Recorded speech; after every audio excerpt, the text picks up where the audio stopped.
সবাইকে মাহে রমজানের শুভেচ্ছা জানাই। আজকে শুরু করছি ইফতার স্পেশাল হালিম রান্নার পারফেক্ট রেসিপি।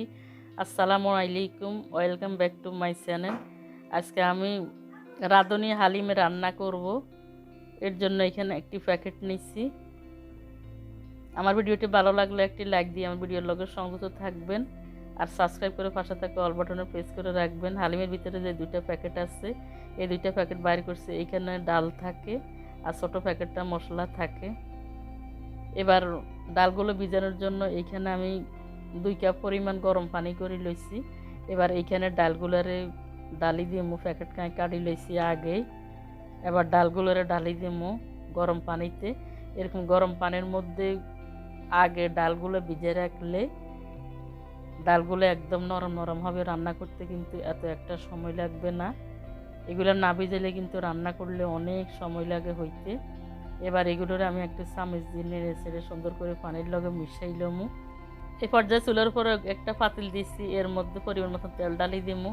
আর আমার নাজমহিত রান্নার চ্যানেল দেখে আসবেন, দেখে লাইক সাবস্ক্রাইব করে আসবেন। এবং ওইখানেও আমি অন্য স্টাইলে হালিমটা রান্না করছি, আশা করি দেখে অনেক উপকৃত হবেন। এবার আমি এইখানে 1 কাপ পরিমাণ তেল ঢালি দিচ্ছি। তারপরে এইখানে 1 মুঠ পরিমাণ পেঁয়াজ দিচ্ছি। পেঁয়াজগুলো দেওয়ার পরে আমি বাছতে বাছতে এক পর্যায়ে এইগুলো একদম বেরেস্তা করে নেব। দেখতে পাচ্ছেন পেঁয়াজগুলো বেরেস্তা করা হয়ে গেছে। এই পর্যায়ে এইখানে 1 কাপ পরিমাণ মুরগির মাংস নিয়েছি। এগুলোকে এরকম ছোট ছোট করে টুকরো করে নিয়েছি। আর হালিমের মধ্যে এরকম অবশ্যই ছোট ছোট টুকরো করে দিলে হালিমটা খেতে কিন্তু অনেক ভালো লাগে। এবার আমি পেঁয়াজ বেরেস্তার সাথে মুরগিগুলোকে 10 মিনিট ভেজে নিব, যাতে একদম মুরগির গন্ধটা চলে যায়।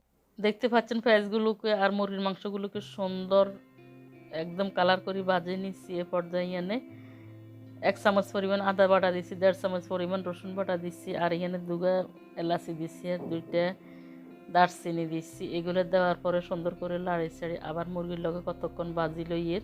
এবার দিয়ে দিচ্ছি এখানে স্বাদ মতো লবণ। লবণটা দেওয়ার পরে আবার মিশিয়ে নিয়ে এই পর্যায়ে লবণটা দিলে কিন্তু মুরগির মাংসের ভিতরে লবণটা ঢুকবো, খাইতে কিন্তু অনেক ভালো লাগবে। এবার দিয়ে দিচ্ছি আর একটু সুস্বাদু হওয়ার জন্য, মানে মুখে লাগার জন্য 1 চামচ পরিমাণ লাল মরিচের গুঁড়া। আসলে প্যাকেটে যে মশলাগুলো থাকে ওইগুলো দিয়ে রান্নলে এত একটা টেস্ট লাগে না। আমরা যে মশলাগুলো ব্যবহার করছি এরকম করে রান্না করলে বেশি টেস্ট লাগে হালিমগুলো খাইতে। এবার হালিমের যে মশলার প্যাকেটটা আছে ওইটার আমি ছিঁড়ে নিচ্ছি। নেওয়ার পরে এখানে আমি পুরোটা দিয়ে দিব, মশলা সামান্য কিছু রাখি দিব। এগুলো পরে ব্যবহার করব, যাতে সুন্দর একটা হালিমের ফ্লেভার পাওয়া যায়। এবার মশলাগুলো দেওয়ার পরে সুন্দর করে লাড়ি ছাড়ি আবার তেলের লগে ভাজি লইতেছি। এর ফাঁকে দিয়ে আমি কিছু পানি ব্যবহার করুম, যাতে মশলাগুলো না পোড়া যায়।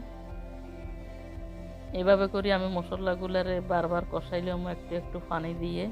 এবার দিয়ে দিচ্ছি এখানে আগে ভিজানো ডালগুলো, এগুলোকে আবার লাড়ি ছাড়ি লইছি। এবার এগুলো সব ডালি দিচ্ছি। ডালি দিবার পরে দিয়ে আরও আছে বাটির মধ্যে, এবার একটু পানি দিয়ে তারপরে বাটিটা সুন্দর করে ডালগুলো দিয়ে দিচ্ছি। বন্ধুরা, আমার ভিডিওটি ভালো লাগলে আপনাদের বন্ধু মহলে বেশি বেশি শেয়ার করে দিবেন আর সাবস্ক্রাইব করে আমার সাথেই থাকবেন এবং ওকে লাইক দিয়ে আমার ভিডিওর লগে সংযুক্ত থাকবেন। এবার সবগুলো হালিম দেওয়ার পরে দেখতে পাচ্ছেন সুন্দর একটা কালার চলে আসছে। এবার আমি লাড়ি চাড়ি সুন্দর করে মিশিয়ে নিচ্ছি। হালিমগুলি দেওয়ার পরে আমি দাফে দাফে পানি দিয়ে হালিমগুলি প্রায় আধা ঘন্টা রান্না করে নিচ্ছি। আর হালিমগুলি বারবার নাড়তে হবে, নাহলে তলানিতে ধরে যাবে, যেহেতু ডাল চাল মেশানো। এগুলি সারাক্ষণ নাড়াচাড়ার মধ্যে থাকতে হবে। এভাবে দাফে দাফে পানি দিয়ে আমি প্রায় আধা ঘন্টা রান্না করে নিচ্ছি।